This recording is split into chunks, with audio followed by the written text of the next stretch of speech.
با درود خدمت شما همیهنان عزیز، برنامه ایران در حال گذار رو با هم آغاز میکنیم.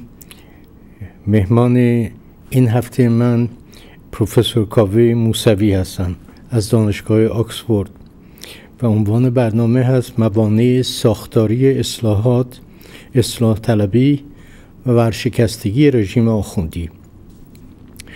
پروفسور موسوی از سال 1964 تحصیلات خودشون رو در انگلستان در دانشگاه‌های لندن، لیدز، نایس و اکسفورد در رشته‌های جامعه شناسی، علوم سیاسی و حقوق با تکیه بر حقوق بشر و قانون جزای بین المللی و حقوق به طور عام دنبال کردم.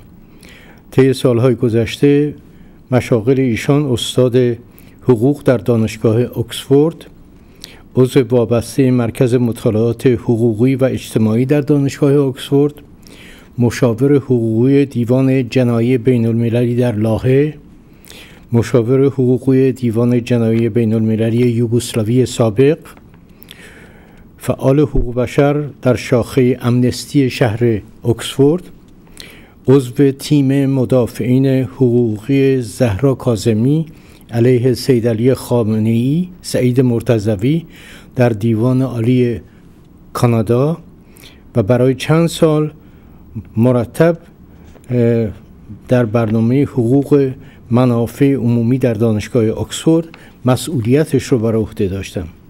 ایشان از این سمت در پایان سال 2009 برای اینکه تمرکز بدن اوقات خودشون رو به طور دائم تمام وقت روی قانون جزای بین الملل و تکمیل کیفرخواست‌های نمونه بر علیه متهمان تراز اول جنایت علیه بشریت در جمهوری اسلامی ایران کناره‌گیری کردم. همونطور که گفتم عنوان برنامه ما امشب هست موانع ساختاری اصلاحات، اصلاح طلبی و ورشکستگی رژیم آخوندی. جناب دکتر خیلی خوش اومدید به برنامه. درود بر شما جناب گنجی و بینندگان محترم شما در ایران و در سرتاسر جهان. خیلی خوشحالم شما رو می‌بینم آقای دکتر. اولین سوالی که ازتون دارم اینه که معنی و مفهوم حکومت اصلاحات، حکومت اصلاح طلبان که در چند ماه گذشته روحانی و دولتیان حکومت روحانی دائم بهش اشاره میکنن چیه؟ جناب دکتر، کشور در شرایط بسیار اضطراری امروز و پر واضحه که وظیفه مبرم ایرانیان نیست که این پروژه اصلاح طلبی رو یک بار دیگه کالبد شکافی کنن و ببینن که واقعا محتوایی مونده توش یا نه. آقای روحانی الحمدلله خودشون ادعا نمی‌کنن که اصلاح طلب هستند. آقای خاتمی هم این اواخر گفتن که ما میدونستیم ایشون اصلاح طلب نیستن ولی دیگه گزینه دیگری نداشتیم، در اون شرایط مجبور بودیم به ایشون رأی بدیم. آقای روحانی میگن که من سرهنگ نیستم و حقوقدان هستم. از این آقای حقوقدان باید پرسید که با کدوم قانونی مهندس موسوی و کروبی این همه مدت در حبس خانگی هستند؟ کدوم دادگاه به اتهامات اینا رسیدگی کرده؟ اینا بزرگترین حرفشون است که ما رو محاکمه کنید. اگر کاری کردیم، جرمی داشتیم، جرمون ثابت شد در یک دادگاهی که صلاحیت داره، بسیار پدر ما رو درارید. ولی این حکومت حتی حاضر نیست به قوانین خودش تن بده. در یه همچین شرایطی از ما انتظار دارن که امیدمون رو بذاریم برای نجات کشور پیش کسی که این همه سال از معتمدین رژیم بوده. آقای روحانی عضو شورای امنیت ملی بوده در دورانی که در اون شورا تصمیم گرفته میشد چه کسانی کشته بشن، چه کسانی در قتل‌های زنجیره‌ای از بین برن، چه کسانی در خارج ترور بشن، بدون اینکه هیچ کدوم از اینا هیچ محاکمه‌ای شده باشن. از این آقای حقوقدان باید پرسید که شما حقوقتون رو کجا یاد گرفتید؟ در حوزه یاد گرفتید؟ در کجا دیگه؟ چون اون حقوقی که بنده میدونم و فرضش بر این نیست که افراد بیگناه هستند تا زمانی که محاکمه بشن. این آقای روحانی به عنوان وزیر دادگستریش مصطفی پور محمدی رو انتخاب کرده، کسی که از جانیان درجه یکی از فجیع‌ترین و هولناکترین جنایاتی که در این رژیم جنایتکار در تابستان 67 به وقوع پیوست. از این آقای حقوقدان باید پرسید که خب وقتی رئیس قوه دادگستری این آقاست، چه امیدی میشه به شما داشت؟ خب اگر این سوالات خیلی جدیه، اما به طور عام اگه بیان بگیم پروژه اصلاح طلبی رو ما اصلا نگاه کنیم، مفهوم اصلاح طلبی در تعریف عامش اینه که اصلاحات در چارچوب قوانین یا قانون اساسی یا قوانین اون زمانی که در این فعالیت میکنیم. سوال اول نیست که حکومتی که خودش به قوانین خودش کوچکترین احترامی نمیذاره، با همین چند نمونه‌ای که الان آوردم، ازش چطور میشه انتظار داشت که این فرصت بده به مخالفین خودش که از قوانین خودش استفاده کنن، یا حالا نه برای سرنگونیش، برای زدن عقب جریان‌های اصلی، منافع اصلی اون حکومت. این سوال حتی به عنوان علمی و فلسفیش انسان مطرح کنه، بدیهی است که جوابش منفی خواهد بود. از اینکه بگذاریم به تجربه اصلاح طلبی وقتی نگاه کنیم در ایران، شما می‌بینید اصلاح طلبان کیا هستند؟ در زمان آقای خاتمی 22 میلیون نفر به پروژه اصلاحات رأی دادند. یعنی جواب دندان شکن به رهبر دادند که ما خسته شدیم از این نظام. در اون موقع آقای خاتمی با تمام شجاعت شخصی که از خودش نشون داد در مورد تعقیب پرونده مرحوم فروهر و خانم فروهر و قتل‌های زنجیره‌ای، بنده تردیدی ندارم در صداقت و شجاعت شخصی آقای خاتمی. ولی خب چی شد؟ تو اون شرایطی که مجلس با ایشون بود، 22 میلیون رای به نفع ایشون ریخته شد، مطبوعات جو بسیار مساعد داشتن، ولی بسیار مساعد بود، جامعه کاملا بسیج بود به نفع ایران، آقای خاتمی مجبور شد اذعان کنه آخر کار که تدارکاتی بیشتر در اون حکومت نبود. سوال من از آقای روحانی و اونایی که این امید خام و این خیال بافی مطلق امروز دارن و امید بهشون بستن با آقای روحانی است که اگر در این نظام شخصی مانند آقای خاتمی با اون سابقه‌ای که در مقایسه با ایشون بسیار درخشانه و اون شجاعت شخصی که واقعا از خودشون نشون دادن در اون مورد به خصوص، خب پروژهشون به جایی رسید که ایشون تبدیل شدن به تدارکاچی. یکی از دوستان اون روز میگفت نگو تدارکاچی، بگو آبدارچی، آقا خود راحت کن. وقتی اینطور شده چه انتظاری باید داشت؟ این سوال جدی است، به خاطر اینکه الان وضع کشور بسیار وضع خطرناکیه. الان ما از لبه پرتگاه جنگ برگشتیم، این شوخی نیست. کشوری داریم که میگن که تحریمات کمر ملت شکسته. اینطور نیست جناب دکتر. در 8 سال حکومت آقای احمدی نژاد جمهوری اسلامی 800 میلیارد دلار درآمد از نفت و مایعات نفتی، کاندنسیت ها داشته. چه میگه 800 میلیارد دلار بیشتر درآمدی است که در تمام دو پهلوی، محمد رضا شاه و پدرش رضا شاه، و در سالهای اول جمهوری اسلامی در دوران جنگ و تا آخر زمان آقای خاتمی کشور در این درآمد داشته. این درآمد کجا رفت؟ چه میگه؟ این سوالایی است که باید کرد. از این 800 میلیارد دلاری که این به کشور اومده، خب یه نمونهش بابک زنجانیه، یه نمونهش ستاد اجرای فرمان امامه، و دیگه شما گزارش که رویترز نواخر نوشت دیدید دیگه، یعنی شده ماشین غارت، ماشین چپاول کشور. چه میکنی؟ تو این شرایط آقای احمدی نژاد روزی سر کار آمد و گفتش که این مملکت فساد داره میخوردش. دیگه باید گفت الفساد در کشور در این مورد دیگه تجربه نشده بوده. وقتی اینا رو ما در نظر میگیریم، باید ملت ایران بدونن که این دروغ به این بزرگی که بهشون داره گفته میشه که تحریمات هستن که کمر ملت شکسته، این دروغه. 800 میلیارد دلار کشور درآمد داشته تو این مدت. اینطور نیست که کشور درآمد نداشته. تحریمات کمر رژیم رو داشت میشکست، درسته. چرا؟ به دلیل خیلی روشن. این حکومتی است که ملت ایران نشون داده در هر فرصتی که بهش دادن که منزجر ازش و میخواد ردش کنه و با زور داغ و درفش اینا سر کار موندن. حکومتی است که متکی به سپاه پاسداران و بسیجه. در این تردیدی نداشته باشید که سپاه پاسداران 120-130 هزار نفره که حداقل 110 هزار نفرشون نظام وظیفه هستن. اینا کسایی نیستن که ایمان به رژیم داشته باشن. خود بسیج ها نگاه کنید، از خانواده های دیگه بسیجی تر از شهید باکری، همت و غیره دیگه من نمیدونم بسیجی دیگه یعنی چی. اینا هستن که موضعشون نسبت به رژیم روشن کردن. یعنی رژیمی است که الان یه مافیایی است که عده نونخور و به قول دوستان ساندیسخور رو جمع کرده و اگر پول نداشته باشه اینا فردا ولش میکنن. این رژیم علت این که آمده در ژنو نشسته داره مذاکره میکنه نه به خاطر اینکه نگران آینده کشوره. اینا حق به طریق علنی دارم میگم، حق نفس کشیدن، نه نفس کشیدن سیاسی بلکه نفس کشیدن واقعی رو از ملت ایران گرفتن. الان کار به جایی رسیده که مسئول محیط زیست حکومت خودش چی میگه؟ میگه برای اینکه زنده بمونین از تهران برین. یعنی کشور به اینجا رسوندن اینا.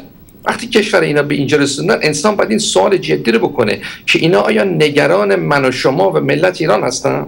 مسلمه که اینا نرفتن ژنو به خاطر اینکه نگران آینده کشور بودن. اینا نگران خودشون هستن. نگران خودشون هستن به دلایل خیلی واضحه که اگر پول نداشته باشن که به سپاه و به بسیج برسونن، خب اونا طبیعتاً مانند هر حکومت اینجوری استبدادی شخصی، خب وقتی نونخوراش رو نتونن راضی کنن، بدیهی است که اونا خب نونخورا برشون خواهند کرد. به این دلیلی که اونا اونجا هستن. است که امید این که آقای روحانی برای ما بخواد اصلاحات بیاره امیدی است بسیار بیجا. اما اگر ببین جناب دکتر، من این کشف جدیدی نیست که ما داریم میگم. شما خودتون استاد علوم سیاسی بودید. در علوم سیاسی ما پدیده حکومت‌های اصلاح ناپذیر پدیده شناخته شده است. یعنی امروز اگر خب بدنه آلمان نازی کاملا کالبدچکافی شده، ما میدونیم اون حکومتی که قابل اصلاحیت باشه اصلا نداشت. همین در دنیای امروزمون حکومت کره شمالی رو کی میتونه ادعا کنه که اون حکومتی است که بشه اصلاحش کرد؟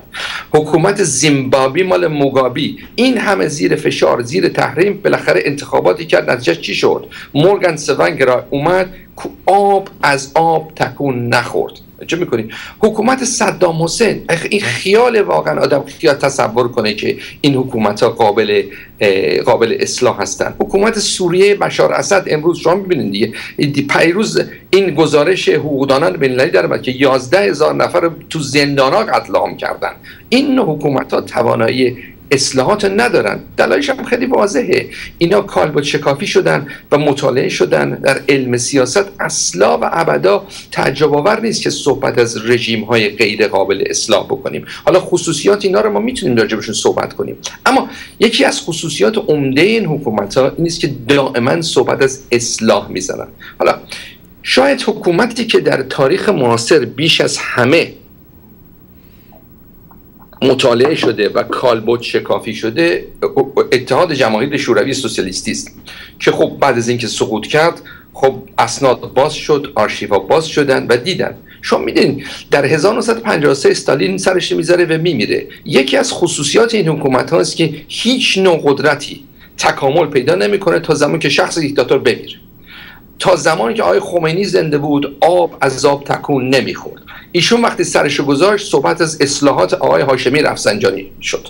خاطرتون هست دیگه، یه دمو ما گول خوردن برگشتن رفتن ایران و تصور میکردن که کارگزاران و غیره شروع میکنن کردن. یکی از خصوصیات این نوع حکومت‌ها اینه استالین سرشو میذاره، باور نکردنی انسان امروز بیخونه، روز بعد صحبت از اصلاحات میکنن. و کی صحبت از اصلاحات میکنه؟ شما خودتون میدونید، لاورنتی پاولویچ بریا که رئیس سازمان امنیت استالین بود صحبت از اصلاحات میکنه. کسی که مسئولیت بزرگترین قتل عامایی که در تاریخ معاصر شده، امروز ما میدونیم نزدیک 20 میلیون نفر در اردوگاه‌های شوروی، یعنی 2.5 برابر بیشتر از آلمان نازی مردن در اون مورد. این آدم صحبت از اصلاحات میکنه. خب یه همچین رژیمی چه باورآرایی داره، چه تقبل پذیری داره که یه همچین حکومتی صحبت اصلاحات بکنه؟ اما یکی از خصوصیات این نوع رژیم هاست که دائما قول اصلاحات مردم میدن. به فاصله 3 ماه بریا دستگیر میشه، به فاصله 6 ماه تیرباران میشه. چه میکنین؟ خروشچف میاد سر کار. خروشچفی که از روزی که چشم باز کرده بوده توی حزب کمونیست بوده و فعال، ایشون میدید این نظام نمیتونه ادامه پیدا کنه مگر اینکه اصلاح بشه. ایشون میاد در کنگره 20 صحبت از استالین میکنه، میگه از یکی از بزرگترین جنایتکارای بوده. هنوز کار ایران به اونجا نرسیده که از خمینی این صحبت بکنن. مسلمه که از بزرگترین جنایتکاران تاریخ معاصر ایران آقای خمینی بوده که یک شب فتوایی داد که نزدیک 7000 نفر تو 6-7 هفته در زندان‌های ایران کشتن. شکی درسید، ولی کالبد شکافی نظام هنوز به اونجا نرسیده. معذالک ما دولتی الان سر کار اومده که قول منشور حقوق مدنی میده. شما اون خوندید؟ من وقتی خوندم یکی از تلویزیون‌ها به من زنگ زد گفت راجع به این موضوع صحبت کنیم. گفتم این صحبت نداره، شما نگاه کنید صحبت از عدل امام خمینی میگن. صریحا نوشتن عدل امام خمینی. امام خمینی که یه شبه دستور قتل عام 6-7 هزار نفر تو زندان ها داد، عده زیادی اکثریت مطلق اینها تازه تمام محکومیتشون تموم شده بود، منتظر بودن که آزاد بشن. وقتی حکومتی یه همچین کاری رو دست آقای پور محمدی میده و میگه که دنبال عدل امام خمینی برید، آن را که عیان است چه حاجت به بیان است. صحبت اصلاح طلبی که میکنیم جناب دکتر، معذرت میخوام، حکومت‌های اینجوری خروشچف میاد سر کار، میبینه این حکومت نمیتونه سر کار بمونه مگر اینکه اصلاحات بشه. چرا؟ علتش روشنه. اقتصاد دولتی توانایی رسوندن کالاهایی که مردم بهش احتیاج دارن رو نداره. شروع میکنه صحبت از اقتصاد آزاد کردن، همون صحبتایی که آقای هاشمی رفسنجانی میکرد. خاطرتون میاد دیگه؟ خیلی خوب خاطرتون هست دیگه 20 سال پیش با این امیدا ملت ایران رو گول زدن. و اما حقیقت امر نیست که آنانی که صاحب قدرت هستند تو کشورهای اینگوری میدونن که اقتصاد آزاد در دست مردم بدی، قدرت در دست مردم، قدرت دست مردم بدی، حقشونه میخوان، حقشونه بخوام وقتی زور و پول داشته باشن یواشاش بیرونت میکنن. توجه میکنید؟ خب آقای خروشچف 10 سال جون میکنه، چی میشه؟ روش میکنن. و بعد اون نظام راکد ایستاده مطلق برژنوفی سال 1964 میاد تا کی؟ تا روزی که ایشون بمیره. حکومت‌های اینجوری هن. انتقال قدرت درشون نیست، نمیتونه وجود. و بعد چی میاد؟ یه جوان کوچولویی مثل آقای یوری اندراپوف در 79 سالگی میاد صحبت از اصلاحات میکنه. یوری اندراپوف کیه؟ رئیس سازمان امنیته. یه سال بعد ایشون میفته میمیره، چرنینکو میاد سر کار. توجه بکنید ایشون که یه جوان 80 ساله دیگه است که صحبت از اصلاحات میکنه. از خصوصیت این حکومت‌ها این است که با قول اصلاحات مردم هی گول بزنن، هی بهشون امید بدن تا اینکه روند بعدی پیش بیاد. جناب دکتر، همینطور که فرمودین اصطلاح اصلاح طلب یا بهسازگر در رژیم اصلاح ناپذیر جمهوری اسلامی چه معنا و مفهومی میتونه داشته باشه؟ جناب دکتر خیلی روشنه. عرض کردم حکومتی که میگه که اصلاح طلبی میتونه درش کار کنه باید حداقل اعتقاد داشته باشه به قوانین خودش، قوانین خودش حاضر باشه اجرا کنه. چون فقط همین قوه قضاییه رو نگاه کنید دیگه، صریحاً علنا بازپرسا به قاضی دستور میدن چه حکمی برای متهم ببر و خیلی هم متهم میگن، صریحاً هم بهش میگن که ما به قاضی دستور میدیم این کارو بکن. قانون اساسی خیلی صریحاً میگه که شکنجه ممنوع است. ولی خب میدونید یه ستار بهشتی رو یه نمونهشه، 10 ها و 10 ها نمونه. حالا من کهریزک که میذارم کنار، 10 ها و 10 زهرا کاظمی خود موکل بنده. خب اینا نمونه های متعدد. حکومتی که صریحاً اینقدر اصل 86 قانون اساسیش مسئولیت پارلمانی رو برای وکلا تضمین بکنه. آقای مطهری که دیگه از این آدم مال رژیم بیشتر دیگه من نمیتونم اسم ببرم، اصولگرا فرزند اون آقای مطهری میاد تو مجلس چیزی رو که همه میدونن که دادگستری استقلال نداره، قوه قضاییه استقلال نداره، چیکار میکنن؟ تهدیدش میکنن که میخوام بکشنش به دادگاه. اصلاح طلبی در یه همچین حکومتی جناب دکتر نمیتونه مفهوم داشته باشه، به دلیل اینکه اصلاح طلب میگه من در چارچوب قوانین این نظام رو عوض خواهم کرد، نظامی که دیگه واضحه که منافعش در تضاد مطلق با منافع ملت ایرانه. شما فقط وارد شهر تهران بشید، کلان شهرهای بزرگ بشید، یه خود نفس بکشید، اون وقت تفاوت منافع حکومت با حکومت مردم ببینید. شما تو تهران راه برید، این مقداری که مایکروویو میفرستن که تلویزیون‌های مانند شما رو جلوگیری کنن، این مایکروویو سرطانزا، این نشون میده که حکومتی است که کوچکترین ارزشی برای جون مردم قائل. عجب می‌کنه یه همچین حکومتی رو میخوان چیکار کنن؟ میخوان از داخل خودش با قوانین خودش اصلاح کنن بدون اینکه حتی قانون اساسی خود اینا رو بخونن. قانون اساسی که خود اینا قبولش ندارن. اون قانون اساسی چیه؟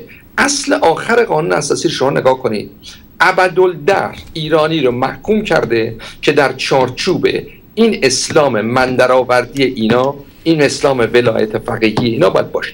یعنی من رژیمی رو نمیشناسم در تاریخ معاصر، حتی آلمان نازی ادعا میکرد که 1000 سال بسشه، اینا تا آخر زمان ایرانی حق این که از این چارچوب خارج بشه نداره. آقای خامنه‌ای حداقل این صداقت داره که این اصلاح طلبای ما ندارن، میگه راه قانونی برای عبور از این رژیم وجود نداره.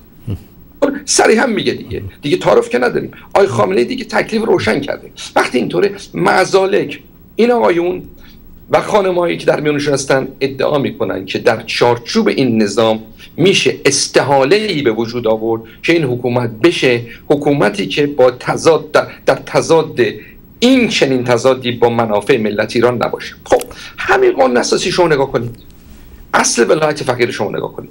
ولایت فقیه اصلش جناب دکتر که تعارف که نداریم، یعنی میگه بنده و شما صغیر هستیم، احتیاج داریم به یه آخوندی که اون بالا قیم ما باشه. آخوند بی سواد از کجا میاد این خودش یک دونه بدعتی است که علمای اعلام اکثریت مطلقشون قبول ندارن. در زمان محمد رضا شاه خب حضرت آیت الله شریعت مداری، گلپایگانی، خانساری اینا هیچ کدوم این حرف قبول نداشتن.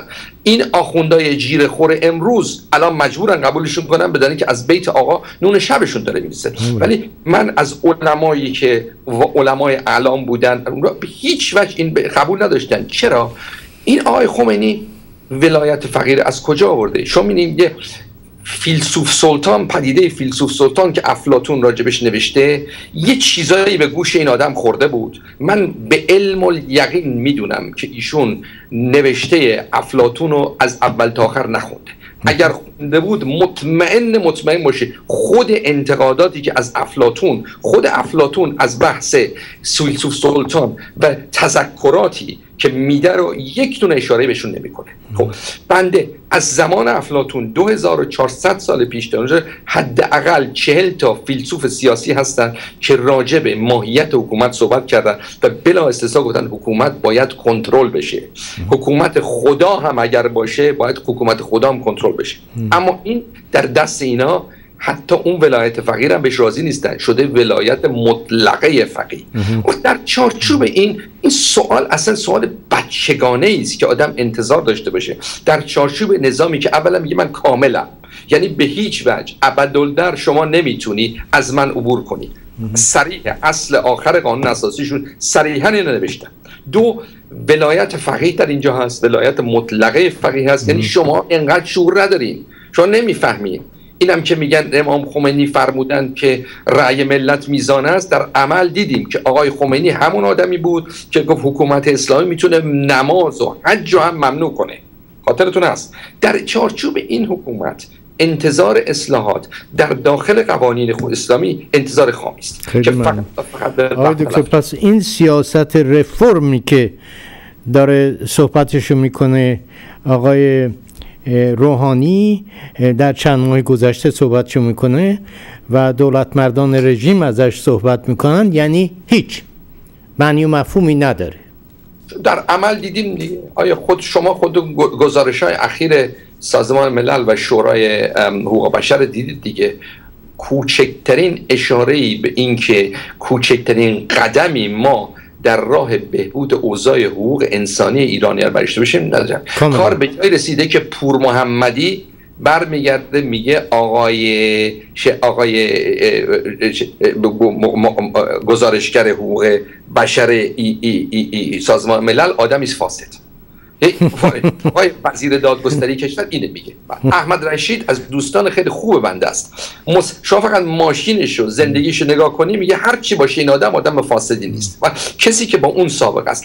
از این حکومت انتظار اصلاحات و عبور از این بحران داشتن انتظاری است بسیار خام. من از ملت ایران واقعا شرمنده ام که انسان هنوز که هنوزه ما نتونستیم این پیامو برسونیم. میگن که بله مردم میخوان وضعشون یه خود بهتر بشه و از این وضع بسیار خوب، همه میخوان وضع کشور بهتر بشه، ولی سوال اول این است که وضع کشور الان چرا به اینجا رسیده؟ الان اگه ما به لبه پرتگاه جنگ و سقوط که رسیدیم، علت عمدهش نیست که دنبال سیاست جاه طلبی بین المللی اینا هستن. و جاه طلبی که چی؟ میگن حق مسلم ماست که اتم داشته باشین. بنده میگم شما یک بار آیا از ملت ایران سوال کردید که شما اتم میخواین؟ این حکومتی که من میشناسم اگر کوچکترین ایمانی داشت که ملت رأی به این موضوع میدن، این موضوع رو 10 بار به رفراندوم گذاشته بود. تا تردیدی نداشته بود. شما آیا شما تا کنون از ملت ایران سوال کردین شما اتم میخواین؟ آیا سوال کردین به این قیمت اتم میخواین؟ کشوری که این همه منابع نفتی و گازی داره، این همه نیروی آفتاب داره، شما از ایشون میگه اتم رو چی میخواین؟ شما بنده خاطرمون هست روز اولی که این آمدن سر کار، مرحوم دکتر خلعتبری رو تیرباران کردن به خاطر اینکه چی میگفتن قرارداد اتم امضا کرد. و این همه بی سوادی در رشته‌ای که میخوان این کارو بکنن دارن. این مملکت امریکا شما یادتونه تو 10 مایل آیلند بود، 3 مایل آیلند چند سال پیش، 30 سال پیش، 2 سال پیش بود که بله در این مملکت اون اتفاق افتاد. حالا اینا که اصلا و ابدا همچین چیزی نیست، نظارتی وجود نداره، آدم نمیدونه کیا واقعا دستشون تو کار هست، اینا زندگی مردم ایران رو اینا به خطر میاندازن با این کارشون. آقای دکتر، تجربه ایران تا به حال در زمینه رفرم های دولت آقای روحانی چی بوده؟ چه درسایی مردم ایران از این تجربه اینا آموختن در این چند ماه دولت آقای روحانی؟ یا دکتر، من هر دفعه میگم از ایران 100 تا تلفن من میشه میگن که فرصت به اینا بده. میگم خیلی خوب، فرصت 8 سال آقای خاتمی فرصت داشت. آقای خاتمی اصلاح طلب بود، خودش هم میگفت من اصلاح طلبم. این آقا حتی اونم نمیگه، این میگه من حقوقدانم. من از دهن ایشون نشیدم تا الان که بگه من اصلاح طلب هستم. تا الان هم که دیدیم تنها کاری که در راه اصلاحات کرده نیست که منشور حقوق مدنی رو آورده که دیدیم دیگه، قول میده که به عدل امام خمینی برگردونه ما رو و میگه اصلا خنده‌داره صحبت از این میکنه توی منشورش که ملت ایران حق داره که کالای قاچاق نخره. من نمیدونم این در اونجا این دیگه هیچ کالای قاچاق بیارن اما ملت ایران حق داره نخره ولی مجبور میشه بخره. به قول آقای احمدی نژاد برادران قاچاقچی قاچاق میکنن سپاهیا، ولی شما حق دارین که نخرین. آخه بابا ما مسائل خیلی خیلی جدی‌تری از این داریم. من میگم خیلی خوب، من میگم بسیار خوب، ما میگیم که ایشون 6 ماه بیشتر نیامده، ایشون وقت داشته باشه. ما 8 سال پروژه اصلاحات و زمان آقای خاتمی دیدیم، 8 سال پروژه اقتصاد و آزاد کردن رو در زمان آقای هاشمی رفسنجانی دیدیم. خب نتیجه چی شد؟ نتیجه شد آقای احمدی نژاد، نتیجه شد آقای خاتمی شد تدارکاتچی آقا. من نمونه رو میخوام بگم. من پرونده فروهرها رو خب به خاطر فعالیت آقای خاتمی که اصرار کرد که کمیسیون ریاست جمهوری به اون قتلای زنجیره‌ای رسیدگی کنه، خاطرتون هست اون صحنه‌های هولناکی که تو اون پرونده ها دیدیم. مرحوم خانم فروهر رو دیدید با 30 و اندی ضربه چاقو کشته بودن. خود فروهر اونجور آقایونی که این کار کرده بودن در دفاعیاتش نوشتن که در گذشته ما این کارا رو کردیم، به ما پاداش دادن، فرستادمون سوریه برای زیارت، چطور شده حالا قاتل شدیم؟ چه میکنین؟ شبی که به خاطر اینکه کارمون ادامه داشت تا 12 شب اونجا بودیم، آمدیم در فیش کاریمون زدیم، به ما اضافه حقوق هم دادن به خاطر اینکه در اونجا بودیم. چه میکنین؟ این حکومت این بود. آقای خاتمی با اصرار، با جرأت باور نکردنی، من تردیدی ندارم که جونش در خطر بود، تردیدی ندارم. حالا اجازه سفر نداره. وقتی این کار کرد خب، ولی نتیجهش به کجا رسید؟ آیا قاتلین آمرین قتل فروهرها و صدها نفر دیگه که اون قتل‌های زنجیره‌ای کشته شدن، بچه 9 ساله مترجم جبهه ملی رو که خونه بود وقتی پدرش رو می‌خواستن بکشن، بچه 9 ساله رو کشتن، برای اونم پاداش گرفتن. توجه می‌کنید بچه 9 سال داره، به اون رحم نکردن. آیا یک دونه از این افراد تنبیه شدن؟ رژیم تواناییش این بود که اینو کرد، یه دعوای خصوصی به خانم پرستو فروهر گفته بیا دیگه‌شو بگیر، برای مادرت هم نصف